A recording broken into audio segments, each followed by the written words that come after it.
Hello everyone, আসসালামু আলাইকুম। সবাই কেমন আছেন? আলহামদুলিল্লাহ সবাই ভালো আছেন। সন্ধ্যার পরে মাগরিবের পরে আম্মাজানকে নিয়ে ডাক্তারের কাছে যাচ্ছি। সবাই দোয়া করবেন। আম্মাজানের যে শরীরটা অসুস্থ এটা তো সবাই জানেন।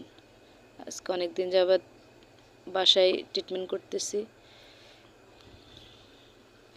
কোনো রকমে কোনো পরিবর্তন নেই, জন্য ডাক্তারের কাছে নিয়ে যাচ্ছি।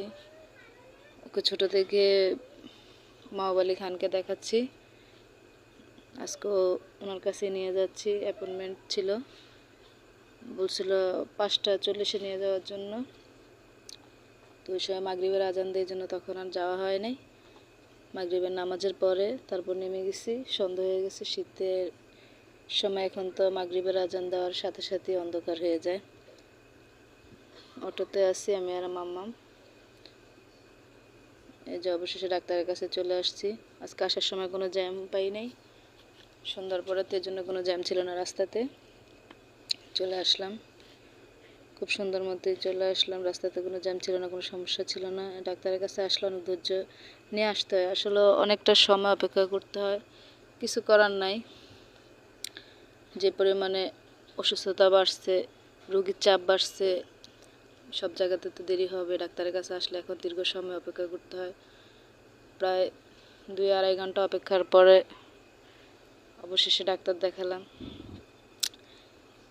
ডাক্তারের রুমে আসলে ভিডিও করা এলাও নেই, এই জন্য আর কি ভিডিও করা হয় নাই। নূর বসে থাকতে থাকতে একদম বিরক্ত হয়ে গেছে। তো মাঝে তাদেরকে একটু ভিডিও ক্লিপটা নিয়ে দেখালাম যে আসলে প্রচুর রুগীর চাপ ছিল, অনেক রুগী ছিল। আসলে এখন তো সিজন চেঞ্জ হচ্ছে, দিনের বেলা গরম, সন্ধ্যার পরের থেকে ঠান্ডা। বয়স্ক আর বাচ্চাদেরকে সাবধানে রাখা দরকার। ডাক্তার দেখানোর পরে যে নূর বাবার কাছে যাবে, আসলে বাইরে নামলে ওর বাবার দোকানে আসার জন্য খুব বায়না করে। ওর বাবার দোকানে ওকে নিয়ে আসতেই হয়। যে নিয়ে আসলাম, এখানে অনেকক্ষণ অপেক্ষা করার পরে এখন বাসায় যাওয়ার পালা। নূরের ওষুধ কিনতে হবে।